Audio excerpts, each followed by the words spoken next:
जीवन में ज्यादा रिश्ते होना जरूरी नहीं, पर जो रिश्ते हैं उसमें जीवन होना जरूरी है। जिंदगी की हर सुबह कुछ शर्तें लेकर आई है और हर शाम कुछ तजुर्बे देकर जाती है। तूफान भी आना जरूरी है।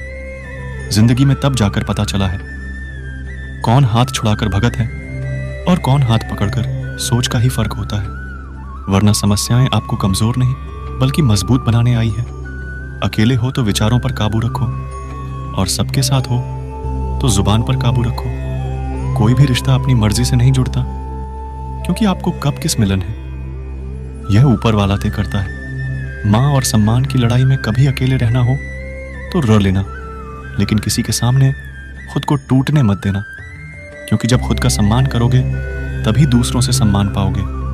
दिल साफ और मकसद सही हो तो यकीन रखो किसी ना किसी रूप में ईश्वर आपकी मदद करते हैं। कभी भी किसी पे आंख बैंड करके भरोसा ना करें, क्योंकि दुनिया इतनी भी अच्छी नहीं है कि आपके भरोसे को कायम रख सके। खत्म तो सब धीरे धीरे होता है, बस पता अचानक लगता है। मुश्किल वक्त दुनिया का सबसे बड़ा जादूगर है, क्योंकि वह एक पाल में आपके चने वालों के चेहरे से नकाब हटा देता है। गलती जीवन का एक पन्ना है, लेकिन रिश्ता पूरी किताब है।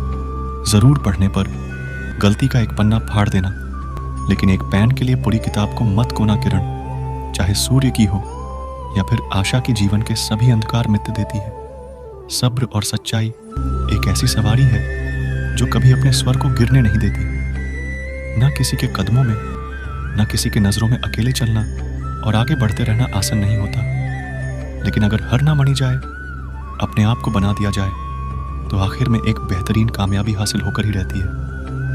अकेले चलना बहुत मुश्किल होता है, बहुत ही ज्यादा मुश्किल, लेकिन अकेले उठाया हुआ हर एक कम तुम्हारे इरादों को मजबूत बनाता है, तुम्हारे व्यक्तित्व को निखारता है। श्री कृष्ण कहते हैं, हर वो इंसान जो अपनी लड़ाई अकेले लड़ रहा है, अपना रास्ता अकेले तय कर रहा है, लोगों की कड़वी और चुभती हुई बटन को अकेले सा रहा है, बस अपने रास्ते पर चलते रहो और आगे बढ़ते रहो। मैं तुम्हारा साथ अवश्य दूंगा।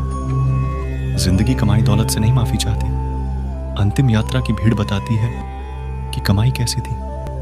सत्य केवल उनके लिए कड़वा होता है जो लोग झूठ पर रहने के आदी हो चुके हैं। जिंदगी में जीतने के लिए जिद हनी चाहिए, हारने के लिए तो एक डर ही काफी है। भरोसा रखिए, जब हम किसी का अच्छा कर रहे होते, हमारे लिए भी कुछ अच्छा हो रहा होता है। सही फैसला लेना काबिलियत नहीं है, फैसला लेकर उसे सही साबित करना काबिलियत है। जैसे उबलते पानी में परछाई कभी नहीं दिखती, ठीक इस प्रकार परेशान माँ में भी समाधान नहीं। दिखते शांत होकर देखिए, सभी समस्याओं का हाल मिल जाएगा। संसार में कोई भी मनुष्य सर्वगुण संपन्न नहीं होता, इसलिए कुछ कैमियों को नजरअंदाज कर रिश्ते बनाए रखें। जब किसी को किसी से रिश्ता खत्म करना होता है तो सबसे पहले वो अपनी जुबान की मिठास खत्म कर देता है। आंखों में नींद बहुत पर सोना नहीं, यही समय है। कुछ करने का इसे कोना नहीं है। श्री कृष्णा कहते हैं, ना किसी के अभाव में जियो, ना किसी के प्रभाव में जीव। यह जिंदगी है आपकी, अपने स्वभाव में जियो। रिश्ते को इस तरह से बच्चा लिया करो, कभी मां जाए करो, कभी माना लिया करो। मौन रहना एक साधना है और सोच समझकर बोलना। एक कल जो व्यक्ति स्पष्ट सांप और सीधी बात बोलना है, उसकी वाणी टिम्बर एवं कठोर जरूर होती है, लेकिन ऐसा व्यक्ति कभी किसी को धोखा नहीं देता। जो प्राप्त है वही पर्याप्त है। इन दो शब्दों में सुख बेहिसाब है। कर्म बहुत ध्यान से कीजिए, क्योंकि ना तो किसी की दुआ खाली जाती है, ना किसी की बद्दुआ। कभी याद रखना कि अगर ये दुनिया भेड़ियों का एक जंगल है तो तुम उन भेड़ियों के राजा हो। कहते हैं कि शिकार की तलाश में निकाला भेड़िया उन भेड़ियों से ज्यादा भूख होता है जिन्होंने अपने शिकार को खा लिया। तो तुम्हें बस इसी भेड़िए की तरह बनना है जो अपने शिकार की तलाश में भूख, उसका दिमाग तेजी से कम कर रहा हूं कि भूख कैसे मिटाया जाए। और यह भूख है कामयाबी की दूसरों से कुछ अलग कर दिखाने की भूख। लोगों की निंदा से परेशान होकर रास्ता ना बदलना, क्योंकि सफलता सर्व से नहीं साहस से मिलती है। जीवन में आपको रोकने ठोकने वाला कोई है तो उसका एहसान, क्योंकि जिन भागन में माली नहीं होते वह भाग जल्दी उजाड़ जाते हैं। जो लोग माँ में उतरते हैं उन्हें संभल कर रखिए, जो लोग माँ से उतरते हैं उनसे संभल कर रही बुद्धिमान लोग कभी इतिहास नहीं रखते। वो तो सिर्फ इतिहास को पढ़ने हैं। इतिहास तो पागल लोग रास्ते हैं जिन पर दुनिया हंसती है। जिंदगी में इन दो लोगों से हमेशा दूर रहना, एक जो व्यस्त रहने का दिखावा करता है और दूसरा घमंडी, क्योंकि खुद को व्यस्त दिखाने वाला व्यक्ति अपनी मर्जी से बात करेगा और घमंड वाला व्यक्ति अपने मतलब से याद करेगा। किसी को धोखा देकर यह मत समझो कि आप चालाक हो। यह सोचो कि उसे इंसान को वहां पर विश्वास कितना है।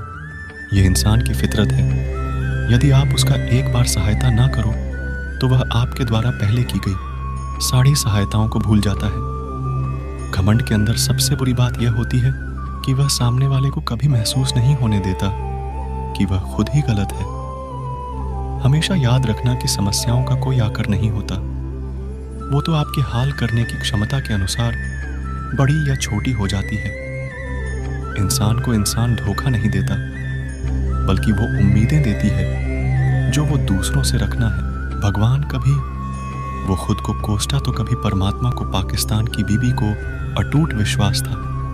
परमात्मा पर परमात्मा उनको इस मुसीबत की घड़ी में मदद करने जरूर आएंगे।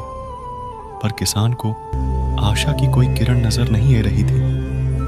अस्पताल की कुछ ही दूरी पर एक मंदिर था। किसान की पत्नी उसे मंदिर में हर रोज प्रार्थना करने जाते, पर किसान का दिल नहीं करता। प्रार्थना करने को डॉक्टर ने किसान से कहा, उसके बच्चे के इलाज के लिए 100,000 की आवश्यकता है। पर किसान के लिए इतनी बड़ी रकम इकट्ठा कर पन असंभव था। किसान की पत्नी अब भी मंदिर जाती थी। वो भगवान के आगे हाथ जोड़कर प्रार्थना करती कि उसका पुत्र ठीक हो जाए। एक दिन मंदिर में एक सेठ आया। उसने किसान की पत्नी को कहा कि उसने किसान के बाद उसे दिन अस्पताल में शनि जी दिन किसान रो रहा था। सेठ ने बताया उसे दिन सेठ की पत्नी भी अस्पताल में थी। अब वो पूरी तरह से ठीक हो गई है और घर चली गई है। सेठ को बात हुई, बटन में पता चल गया कि किसान को 100,000 की आवश्यकता है। तो सेठ ने तुरंत अपने जब से पैसे निकाल कर देते हुए कहा कि उसके पास इस समय 100,000 ही है और वो रख ले। साथ में सेठ जी ने कागज पर अपना पता लिखने हुए कहा, अगर आपको और पैसों की आवश्यकता हो तो बचका मांग लेना। महिला ने उत्तर दिया, इस कागज की कोई आवश्यकता नहीं है। वह जानती है ये पैसे किसने भिजवाए और जिसने ये पैसे दिए हैं वह परमात्मा उसका हमेशा ख्याल रखेंगे। दोस्तों कहते हैं जो हम लोग अक्सर को देते हैं अपने बुरे वक्त में, जो उसे औरत ने नहीं खोया उसने तो सेठ का पता लिखा हुआ कागज भी नहीं पढ़ा। वह जानती है कि परमात्मा उनके साथ है। श्री कृष्णा सदैव उनके साथ। श्री कृष्णा कहते हैं जो मेरा ध्यान करते हैं मैं उनको वो प्रदान करता हूँ जो उनके पास नहीं है, और जो उनके पास है मैं उसकी रक्षा करता। इसलिए बहुत जरूरी है कि हम बुरे वक्त में परमात्मा का साथ ना छोड़ें। दोस्तों, यह वीडियो यही समाप्त होती है। मैं ऐसा करता हूँ कि इस वीडियो से आपने बहुत कुछ सीखा होगा। मिलते हैं अगली वीडियो में, तब तक के लिए अपना ख्याल रखिएगा। धन्यवाद। जय श्री कृष्णा।